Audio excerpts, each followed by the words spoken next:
So first of all, Richie, tell me a little bit about the air ambulance. When you were a kid growing up, was air ambulance on your to-do list?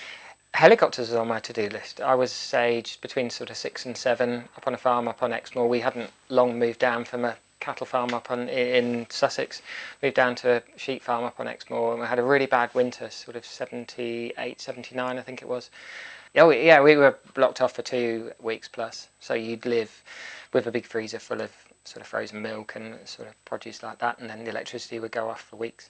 Helicopters were flying around and they were dropping hay. You'd phone them up to say, we've got, you give them a grid reference, there's your hay, you wanted to go into that field, and they'll come and they'll put the strops around and move your hay. Brilliant. Call up the helicopter and get the... Yeah, get the hay it was ideal, but it was definitely got the bug going. I was just seeing them flying around. Just thought, yeah, this is what I want to do. But the air ambulance bit hadn't been the concept wasn't out there yet. And my dad did national service back in the 50s. So there was always a sort of vested interest to go down to Chivenor for the air displays and the open days. And then I was seeing helicopters flying around, seeing that sort of during one of those early years, and then seeing the Hawk jets coming into Chivenor as well, all across the farm up on Exmoor. So that was the kind of the flying bug. But air ambulance hadn't sort of started then. We're in our 30th anniversary this year as Devon Air Ambulance, but we weren't the first. Cornwall were the first. So it's only been in the last sort of 32 to 35 years that air ambulances have been going. But once I realised that I might be able to achieve my aim in flying helicopters, then air ambulance really was the only way to go for me. And then my first flight in a helicopter was as a cadet from school, and that was in a Wessex, and that was West Buckland School up the other side of South Molton, and that was just like confirmation. Yeah, definitely helicopters, that's what I want to do. But unfortunately my exam grades weren't brilliant, and I was the first year of the GCSEs, and we had no sort of formal sort of exams to back up. But prior to it, it was sort of we had mock exams, but they were rubbish. So a good friend of my father, he was the simulator instructor at Chivenor that he knew from the local pub up on Exmoor. And he said, have you ever thought about joining the army? If you're not going to make it to university and be a commissioned officer in the RAF to fly, what about the army? You could be a soldier, and then after so many years you can go across as a corporal pilot. So I took his word literally. But yeah, I joined 16, joined Blues and Royals. So were you a horse rider? I was.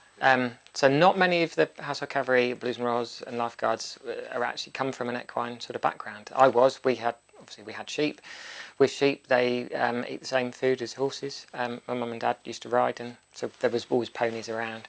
So I used to ride quite a bit at home, but didn't go initially to the ceremonial side of the Blues and Royals. I looked at it when you have 2 days in your basic training, 2 days to look at the tank side and the horse side.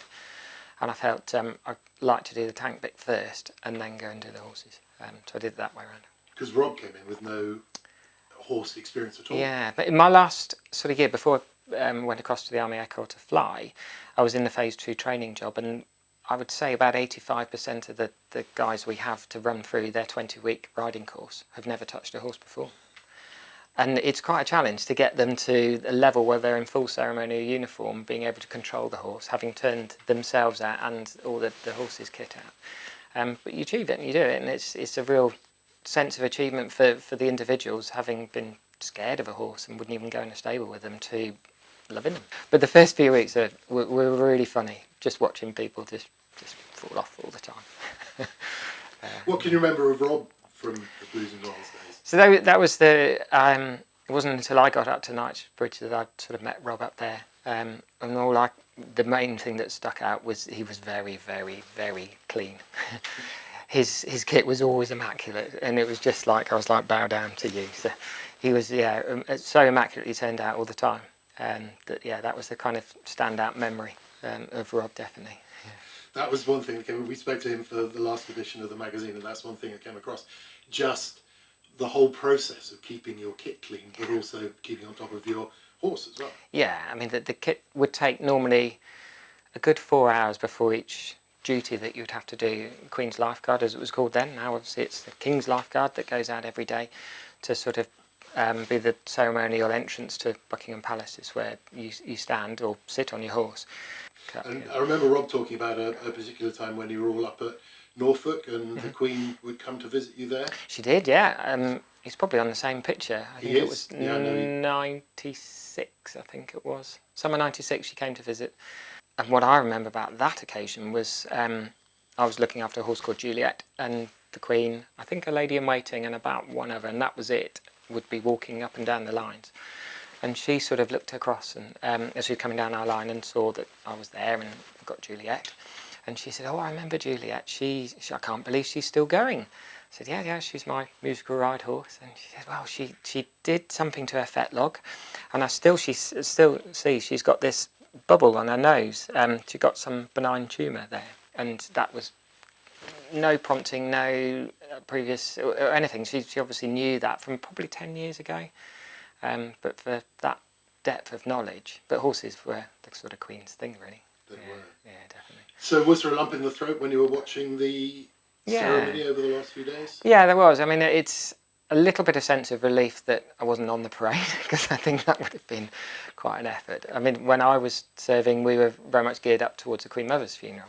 I think I'd then gone across to the Army Echo, so I again watched that funeral. But yeah, and just what an amazing lady. And I don't think we'll ever see the sort of depth of support necessarily for the monarchy, and the whole nation, the whole world was just watching it in awe. And I think we did a good send-off, really. And you mentioned one specific moment that finally got to you. Yeah, that was. It was lovely to see, and I think that the Navy did an amazing job. Who have never normally in the spotlight, and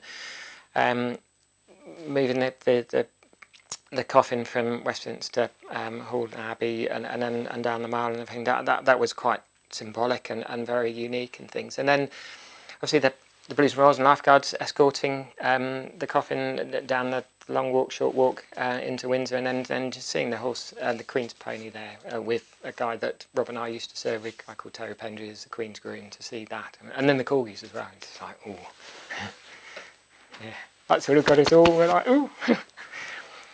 But then, it was, but I think there was sort of trigger points for lots of different people. I think it very much, it brought sort of, if you'd lost a parent or a grandparent, everyone sort of relates back to that, really, because she was kind of everyone's granny and mum. Yeah.